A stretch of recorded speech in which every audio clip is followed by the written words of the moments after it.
is going on YouTube. So this is going to be kind of a quick one, but I did want to share an update with you guys. We've got a slab, man. Sideways Engineering Shop is starting. This was poured a few days ago,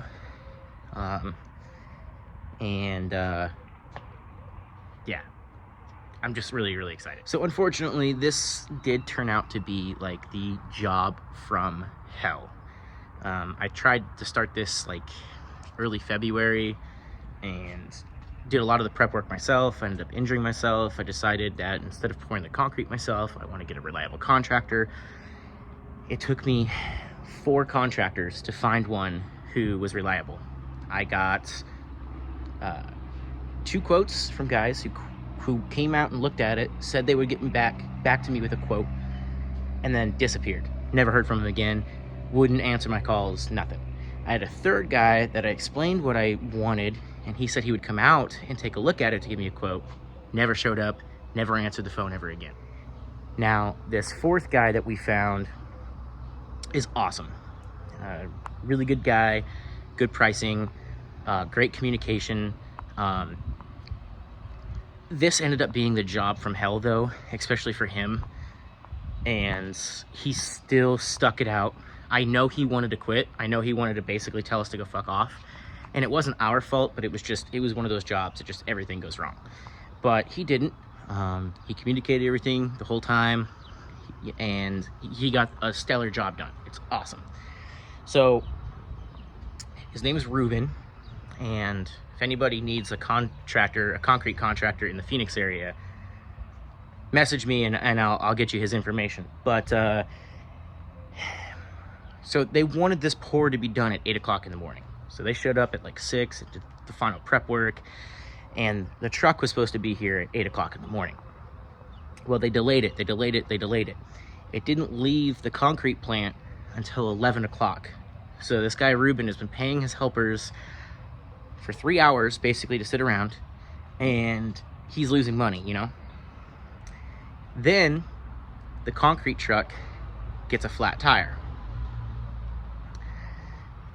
Fully loaded concrete truck, flat tire, not great. Well, the driver attempted to make it because it was so close. It was in my neighborhood. He attempted to drive it with the one flat, and the other tire on that side of the axle it was overloaded and it blew. So now he's missing both tires on one side of his axle, fully loaded, and the driver's like, absolutely, I can't do it. So they have to have a service company come out, put new tires on the truck, on a fully loaded concrete truck. That took a couple hours. So the concrete truck didn't get here until 1:30 in the afternoon. So not only did my concrete guy, you know, just waste his entire day and have to pay his guys for work or for time that they couldn't even work, but this concrete has now been in this truck for like 3 hours. And anybody that does concrete even a little bit knows that concrete has a small work window. And if it's too wet or if it's too dry, you can't use it. So it was close. It was borderline. He was even a little worried about it, but with his experience, he said, we can make it, we can do it still. It's close, but if we just have to hustle and get it done and it'll be all right. Due to that, it took a really long time to cure because they had to keep moisture on it so they could work it. So it took a long time to cure, and then that led to them having to wait extra long to do the saw cuts.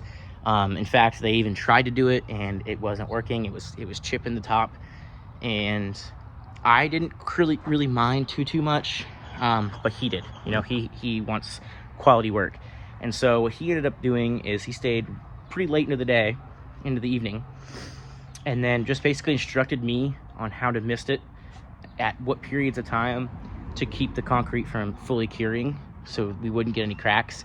And then he came back 6 a.m. the next day. We pre-planned it. I left him extension cords out and everything, and then he came in and he saw cut it early in the morning to make sure that it came out okay. And he checked in on us afterwards to make sure everything was good. So great contractor. It worked out awesome. I'm really excited. I'm really thankful for him. But I did realize that we became that customer that had the job from hell this month, you know? But that being said, it's done. I'm ready to move forward. I did say that I would cover the cost. So for anybody that wants to know, basically dimensions, and this is July, it's July 4th weekend. So this was poured the last week of June in 2020, just for pricing acknowledgement there. And it came out to $22.50 for all the work and everything done. Now, if you've seen my older video that I've now taken down about the concrete work, where I did all the prep work and that kind of stuff, I put in about $150 worth of materials to do, like I supplied the rebar, I dug the channels because there's deeper columns. There's actually, in line with this column of the wall, there's a recession here and a recession there that's deeper in the dirt, that's filled up with concrete and mesh. That's deeper in the dirt, that's filled up with concrete and mesh. And that is so that I can anchor a 2-post lift. So it's a little bit more than just a flat slab. There's extra work to it. So I would say for just a normal slab, probably $2,000, right? Or maybe just under.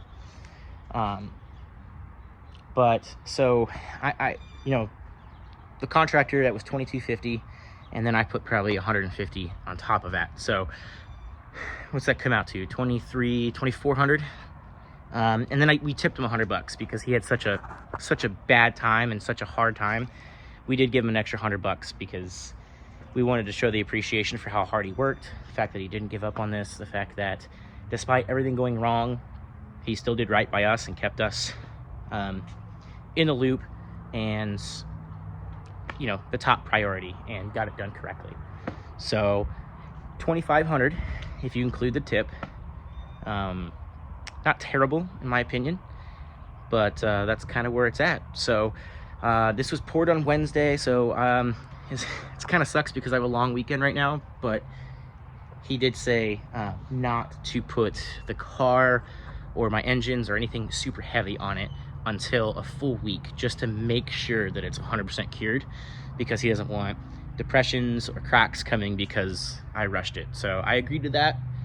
I've got like fenders and wheels on it. He said that's fine, it's not heavy enough. But that's where we're at, guys. So I'm getting really excited. Next is to get a pop-up workshop kind of tent thing here, and start to get to work on this thing again. You know, we got a motor to put in it, transmission to put in it, lots of work. I got to get this thing floor up on jack stands out here. So lots of cool stuff going down, but I did want to fill you guys in on the concrete progress because I did originally post a video. I've since taken it down because I was trying to do it 100% DIY, and obviously it's not. I had it professionally done. So I'm going to do another edit with all of what my prep work was and this. But just wanted to keep you guys posted and in the loop. And till next time, guys, take it easy.